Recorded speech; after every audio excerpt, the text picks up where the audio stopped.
Today was pretty historical. It marked the end of Boris Johnson.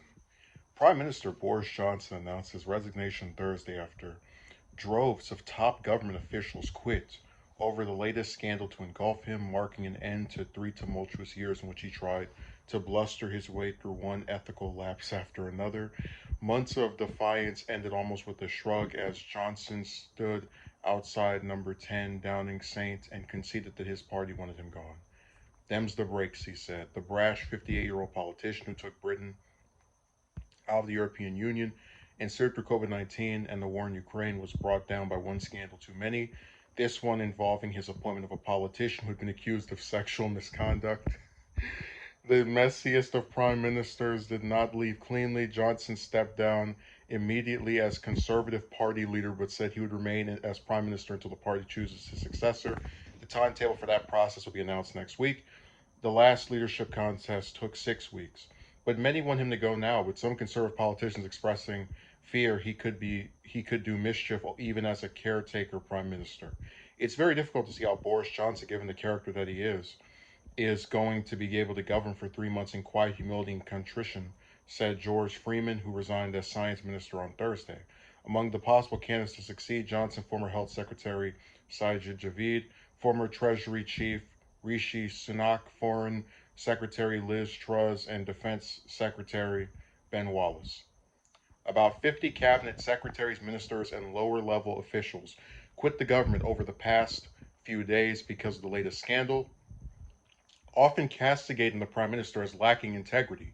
The mass resignation stalled the business of some parliamentary committees because there were no ministers available to speak on the government's behalf. Johnson clung to power for days, defiantly telling lawmakers on Wednesday he had a colossal mandate from the voters and intended to go on with the business of governing for all of one day before he resigned.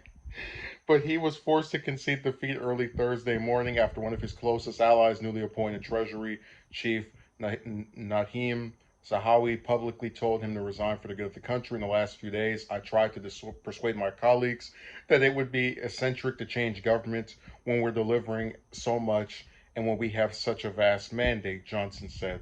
I regret not to have been successful in those arguments. And of course, it's painful not to be able to see through so many ideas and projects myself.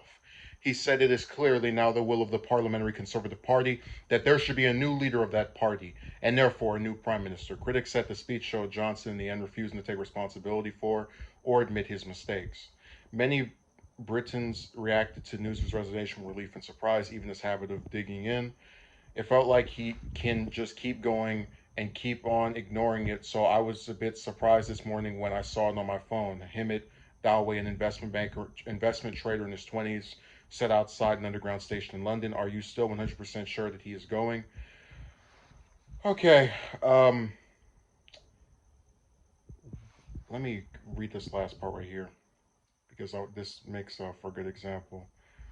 Um, He managed to remain in power despite accusations that he was too close to party donors, that he protected supporters from bullying and corruption allegations, and that he misled Parliament about government office parties that broke COVID-19 lockdown rules.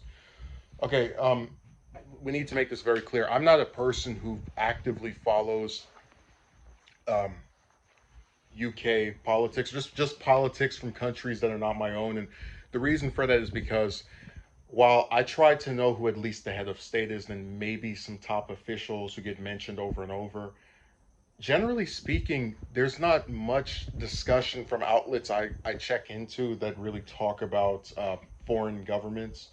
Again, unless they're doing something relating to the US. Um, but I heard about the resignations a few days ago and I said, okay, what's the big deal? People resign, for example, from American presidents' cabinets all the time. So I didn't really understand what the big deal was. But then when it was explained, no, this isn't just one person, it's not 10, it's 50. And now they can't even function as a government because of all these resignations are just piling on top of each other. Um, that's when I said, oh my God. And when they mentioned the stuff about him defending the politician with the harassment allegation and these lockdown parties that were violating COVID-19 protocols, All this stuff reminded me of American politicians. So what I'm really confused by is how he was able to even get away with this for as long as he was, and it just seems like for some reason in Britain they can't. Because I remember the whole saga that caused Theresa May to quit, being in charge, and it seems like with a lot of them they get caught up in doing a crappy job. And yeah, the Conservative Party might win elections, but if the head of state, your leader, sucks or is otherwise not doing a job that is conducive to people approving, including the people that work with them, I think that's very telling of that particular party. So I'm really curious to see how this develops.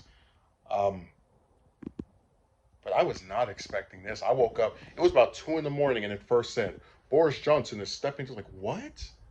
Came out of complete left field, and I'm really curious to see what happens after he gets out. Are all these scandals going to go away? Is he going to face some kind of further condemnation? Um, there just needs to be some kind of accountability for officials in power. But it seems like Britain's a lot better at doing that than the U.S. is. So I guess that's one thing about them I can compliment them for. Even when they have a lousy prime minister, they're pretty good at cleaning up their mess and saying, "Hey, look, this person has to go." Even the officials are like, "Yeah, this is too much."